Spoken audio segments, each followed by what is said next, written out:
Hey, what's up, rock stars? It's Rox, and I am coming to you today with the review for Real Housewives of Atlanta, Season 10, Episode 13. So first things first, Happy President's Day. If you are like me, you are celebrating 44 of the 45 presidents that you guys have had.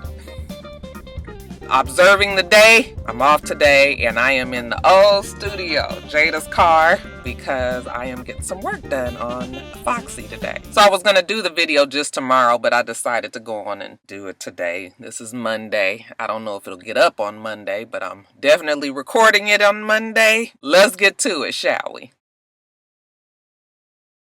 Alright, you guys, so the girls have made it to Barcelona. Everybody is there, including Marlo, including Eva. However, we do have a minus of Kim and Kenya. They're on the bus that's going to take them to where they're going to be staying. 50 Cent says that she has a bucket list that everybody has to try. Okay, pinching a man's butt, shot with a stranger, foreign delicacy. Everybody has to eat a foreign delicacy, dance in public. Swap personalities. Somebody said that they was gonna be Candy. You know Candy. Everybody wanna be Candy. Marlo, for whatever reason, has decided to jump on Candy. Okay, tells Candy that she can teach her etiquette. Candy's like the rest of us, like, bitch, when you get some etiquette? As a matter of fact, I think Marlo is the rudest person on the show. Anyways, where is Kenya and Kim? Well, we know that Kim can't travel without Croy. And it really bothers Nene in particular. Okay, Nene says that Kim is the first person that she's known that has had a heart attack, had a stroke, had open heart surgery, had thyroid problems, had cancer, okay, survived all of that and still negative as hell. I was like, she had open heart surgery? I was listening to all the list of ailments. I was like, oh, I think I missed that one. Eva's sitting there listening. I know we all know that Eva can hang, with the shade, but I told you guys before, this is another level of shady and pettiness that Eva, she gonna have to regroup for these girls. Eva say she just taking it all in, okay, recalibrating. I said, girl, you best do that. Okay, so anyway, before they go to where they're gonna be staying, they go to this beautiful restaurant. It's at the top of a building. I don't know if it's a restaurant or if it's just somewhere where they have food made for them. Anyway, they had a photo op on the balcony, over the streets of Barcelona, Spain. It's beautiful. Everybody's like, oh, this is perfect. While they're there, Candy announces Nene is going to be a host for the escape tour. That's right. She feels that her and Nene are in the best place that they've ever been in life, and she thought that it would be good for Nene to come out and, kind of loosen up the audience before the group came out. I was like, a good thing y'all didn't do that. See how that shit turned out. So they're sitting there, they're eating. Shamika asks Eva, who she's dating. She says she's dating this guy, Michael. He's running for the mayor of Atlanta. She has a kid by a donor. I was like, child, this show is going to get that boy going. He is really going to have a problem with the way that she talks. Hopefully she don't mention him too much, because that crazy nigga, I don't really know I won't put it past him that he would come out here and do something to her and him. And that baby. Really. Anyway, and I'm not wishing that. I'm like, that's serious. I need her to not talk too much about him. Anyway, Shamia asked her if her boyfriend is okay with her dating women, because supposedly she dated Missy Elliott. Now, first of all, I was surprised that they was able to just put Missy Elliott's name out there like that. Okay. I don't know if I've heard that rumor before. I mean, we've heard a whole bunch of rumors about the women that Missy Elliott has dated in the past, but I was just like, whether or not the girl did date Missy Elliott ain't got shit to do with nobody on this show. And why is Shamia bringing it out? Like Eva said, have I, dated women? She's had some girl-on-girl experiences. She doesn't consider herself a lesbian. But why the fuck you so messy? Because, girl, that's what I just been trying to tell you. This is a whole nother breed of women. Get with it. I was really waiting for Eva to just kind of go off on her, but she played her cards right, kind of giggled it off. No, I'm not gay. All right, no, I'm not with no women. All right. Then Cynthia chimes in and says, well, shit, if anybody want to know, the girl on girl, how that go down, Candy will be happy to, to service you. I said, oh, look at Cynthia. Trying her hand, okay? Come to find out that Cynthia is actually fed up with everybody with this Will shit. All right, when they bring up the whole Will thing and whether or not he lied to her, you know, she kind of shut it down real quick. Like, no, I don't think he lied to me. I was really just upset because pretty much y'all was ambushing me. And I really started crying because Portia, you know, we've had history with you talking about my ex-husband, and really you are the reason why Cynthia, you know, crumbled under the pressure. You know, Portia said that, well, Cynthia said she wanted to know. But my whole thing with that whole situation was, unless you got some concrete evidence, don't come telling me about what somebody else told you, what they said. Cynthia was trying to tell Portia, you know, Portia got all upset, like, because it was told to me, and Cynthia was like, well, it's the same thing with Candy, okay?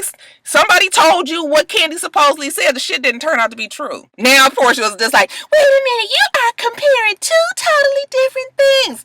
No, we're not. Okay, because it's all about what somebody else told you. If you didn't see it for your own fucking eyes, then that does not necessarily mean that it's true. And so I was just like, finally, Cynthia is calling these girls on their shit. It's a little too late, but still, this is the Cynthia that I wanted her to be that night. Like, bitch, don't tell me nothing about my man. I will talk to him. We will discuss it. We will handle it. Okay? All that crying and not knowing what to do and woe is me and being confused like a child, and I was just so over it. So finally, you know, Cynthia got a little bit of her backbone back, child. I think she was just so completely over it that she finally had enough and had to say something. Good, Cynthia. Get them bitches together and put their ass to bed. Shit. Now, after they leave there, you know, they go around Barcelona. They are going to soak up some local color. They buy souvenirs and, you know, take pictures and look at the architecture of the city. Decide now's the time to tackle an item on the bucket list. So Shamia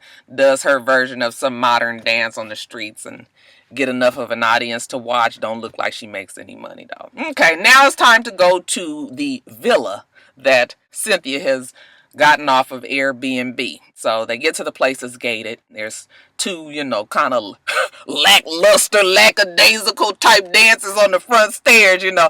I was just like, what is this? Can they get inside of the property? Y'all all on the stairs, everybody all crunched up together. Anyway, these two people do this little dance, you know, little cha-cha-cha, whatever they do. Then they go into the villa. When they showed the outside of the villa and I saw that big ass wire hanging down, I was like, this is about to be one of Bravo's shady moments. And sure enough, they get inside. They tell us that it's an 8-bedroom, 6-bathroom home. When they first walk in, it looks like it's going to be cool. Then as they're going in and kind of checking everything out, they're sort of just like, I mean, this ain't really no vacation. This ain't luxury. I was like, see, that's the kind of place that I would go to. Like, I'd be like, oh, this is nice. Me and my homegirls, okay? When you get it on the level of Real Housewives of Atlanta and considering all the places that they've been to in the past, I was just like, bravo. Now, y'all know y'all wrong for putting these girls up in this place. How long they gonna be in Barcelona? So anyway, it's the regular rigmarole of them trying to figure out who's got what rooms. Of course, none of the rooms are all that spectacular. Candy ends up finding the best room on the top floor, Candy and Shamia. The rest of them are on this middle floor, and then I think Sheree and maybe one more person was down on the basement, or it might have just been Sheree. But anyway, Nene feels like because she is the one who put this trip together, she and Cynthia, and because they are the more mature women, that they should be the ones that are up on the top floor. So once everybody gets settled in their rooms, Nene calls a meeting, tells the girls to come on out, you know, and she was just like, I was talking to Cynthia, and considering that we are the more mature girls of the group, you know, we should be upstairs in the bigger rooms, and then you guys, the middle-aged girls can be in the middle level. And he was just like, I'm not moving. I'm not doing it. Don't keep asking me. I don't even know why Nene thought she was going to be able to get that room off of Candy. Candy is not moving, and I wouldn't have either. Bitch, you should have got up in here quick. You the one supposedly booked it. You should have known what rooms was what and got your ass up in there on time. So I was with Candy. How about Marlo really trying to twist the knife, coming after Candy again, saying that Nene was going to let Candy punk her out of a room. And Candy was just like, why does it have to be a situation of me being me punking her? I'm not punking her. I'm just telling her I'm not taking that fucking room. I'm not changing the fucking room. That's it. So you do best if you just move on. I said, look at Marlo being a mess. That girl is really, truly a mess. So That's over. Okay, everybody keep in their same rooms. Okay, they're gonna have dinner. Cynthia says she decided to have dinner inside because, everybody's tired. They've been traveling all day and doing a lot. So, you know what, let's just be in the house and have dinner together. So everybody puts on their pajamas. Child, I was looking at some of the shit. What the fuck did Portia have on? Answer me. I was like, what is that? Is that pajamas? Y'all look a mess. When they showed Cynthia and Nene, Nene says that she felt like she needed to get Candy together. Bitch, don't come for her and try to call her old when she looked just as good as everybody else. When she take off her clothes, her body looked the same. I said, bitch, don't you try it. Your body don't look like Candy's body. I am sorry, okay? You don't look bad, especially for a 50-year-old woman, but, no. I was just like, what chicken she thinks she fixing to do? A Candy, girl, shut up. Okay. Marlo was like, why does Candy keep coming after me? I feel like she has a personal problem with me. I was like, ooh, that Marlo knows she is only around to stir up the bullshit. Cynthia was like, Marlo, what do you expect? You say shit like, Candy's trying to punk Nene, and then you don't expect her to say something back to you? I said both Nene and Marlo, Candy is not thinking about neither one of them, okay, while they in there feeling like they got to go and tell her something about herself. As far as what's going on in Portia's room, so it's Portia, Shamia, and Sheree, of course, the bone carrier. They call Kim to kind of get her up on what's going on. First thing they let her know is Kenya didn't come. Kim, I should have came. No, you shouldn't have. Stay your ass right back in Atlanta where you are. So while they talking, Portia was just like, oh, Kim, I didn't know you was a cancer survivor. I think that's so good because I have family that was having cancer. And Kim was like, wait a minute, what did she say? Well, Nene said that you had cancer, that you had survived cancer. And Kim was like, I did not have cancer, and I never said that. I was just like, Kim. What's the craziest thing about Kim? Kim really has selective memory. Like, do you really not remember being on the show and talking about you having breast cancer and all of that on the reunion show? We all remember that very clearly. First you said you had it, then you said no, you didn't. But bitch, you did say that you had it originally. So don't go there. So I'm just like, oh my God, here we go with Kim and this bullshit. Okay, she getting mad because Sheree says, well, she also said that you had thyroid and open heart surgery and a stroke and all of this, and she was just like, why is she so upset about my health problems, and why is she talking about them? Okay, this is the bitch that parks in the handicapped parking space. I was like, two totally how you gonna compare a bitch, sneaking and parking in the damn handicapped parking space for 10 minutes to you talking about all these damn life-threatening ailments that you have?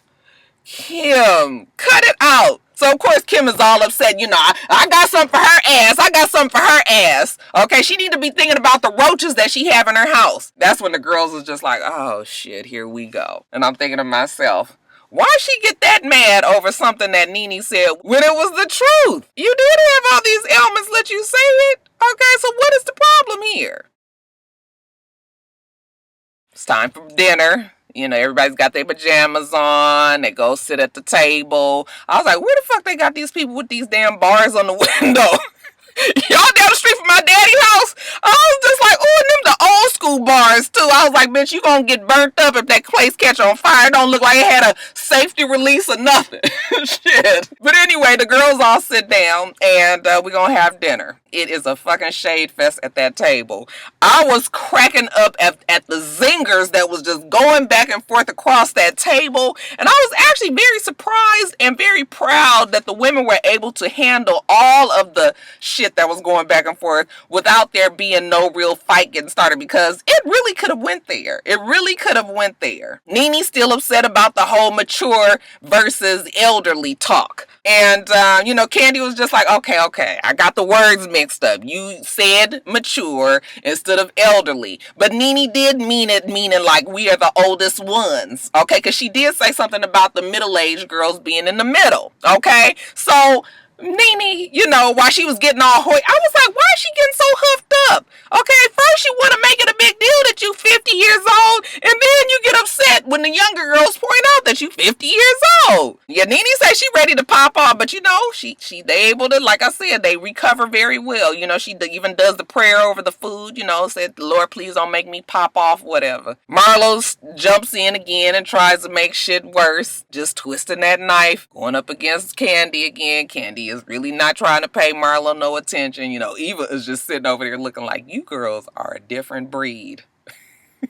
I got to step my game all the way up. And I guess really a fight could have gotten started, but we get the ding, ding, ding, the familiar ding of a text message coming through an iPhone. Looks like Kim has sent everybody at that table, except for Nene, video of roaches at her place, and also sends this whole long text about how Nene is so disgusting and how Brielle saw these roaches at her house, and, you know, she's the one that was parking in the handicapped space, and sends a picture of that and all of that. And Nene was like, ain't this about a bitch? What? First the fuck off, how does this bitch know what we was talking about? Oh, well, of course, the bone collector told her, okay? And Nene was like, I mean, it's fine. It's what I said because it's the truth. That's what it is. But still, you know, I'm looking at Sheree just like, she is just so annoying. Sheree has really turned out to just be really just, ugh. Now, Nene is really pissed, and she has every right to be. As far as her saying, all of y'all bitches can't come to my house, you know, all of y'all bitches know I got all these labels, real ones, and I was just like, okay, first of all, you mad at the wrong person. We ain't said shit, okay? Kim did. So, we ain't gonna be too many more of these bitches. So, you know, get your anger directed in the right direction. I was just listening to Nene. I was just like, girl, only because you so mad that we gonna give you a pass. She act like everybody there ain't got nice homes. You ain't the only one that got a fucking nice home. But like I said, she's mad about Kim. She just talking, okay? But she was just like, Kim and her daughter are both disgusting, okay? And Kim need to worry about the bugs coming out of her ass. I said, oh. Cause Sean say some old nasty shit when you mad, okay? I was just like, bugs out of her ass? Really, Nene? Would that be crabs? Or what would you call bugs out somebody's ass anyway, child? Yeah, Kim had then got everybody riled up, and Kim is all the way in Atlanta. See, that's why that bitch didn't need to come. Alright, you guys, let me get off of here. You guys make sure that you rate, comment, and subscribe to the channel. I'm itsrox. The channel is for itsrox, and everything else I do will be in the bottom bar. Alright. So I hope that you have a wonderful, wonderful rest of your day, and I plan on doing the same. Till next time, rock stars. Bye.